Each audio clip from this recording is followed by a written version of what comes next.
అది నిర్లక్ష్యం అవుతుంది.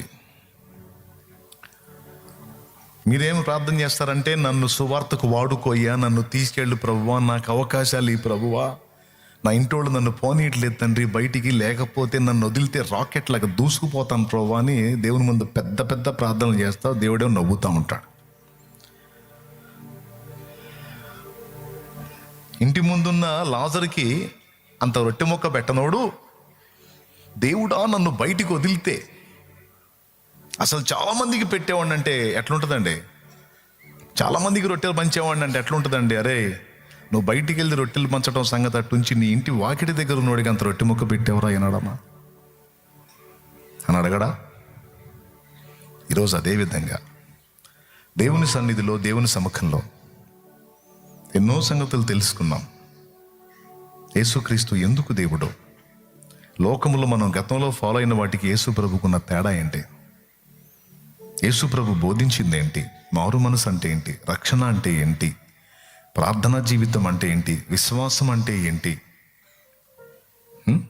సువార్త అంటే ఏంటి, అది ప్రకటించాల్సిన అవసరం ఏంటి, సామాజిక పరిస్థితులు ఏంటి, మన బాధ్యత ఏంటి, పరిశుద్ధాత్మ అభిషేకం అంటే ఏంటి, ఆత్మ కృపావరాలు అంటే ఏంటి, ఆత్మ ఫలం అంటే ఏంటి, రాకడ సంగతి, రాకడను కూర్చున్న సందేశం ఏంటి,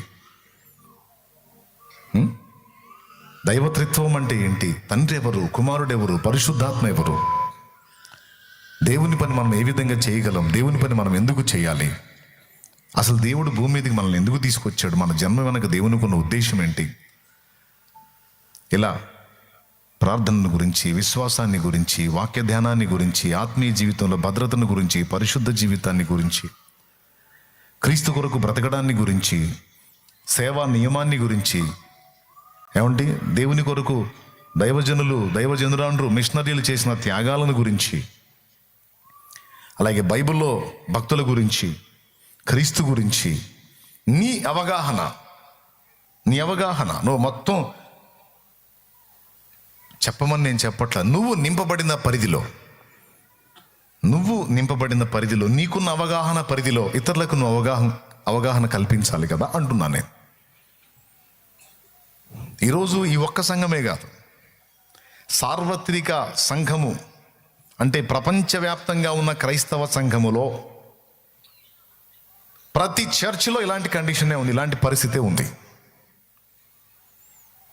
చాలామంది గ్యాదర్ అవుతున్నారు, కానీ ఇతరులతో వాళ్ళు పట్టించుకోవట్లే, ఇతరులను గురించి వాళ్ళు ఆలోచించట్లా. చాలామంది కొన్ని సంఘాల్లో గ్యాదర్ అవుతున్నారు, కొన్ని సంఘాల్లో కొద్దిమందే గ్యాదర్ అవుతున్నారు. ఆ కొద్దిమంది తమ బాధ్యతను నెరవేరిస్తే ఎక్కువ మంది ఆత్మలు రక్షింపబడటానికి ఎక్కువ అవకాశం ఉంది.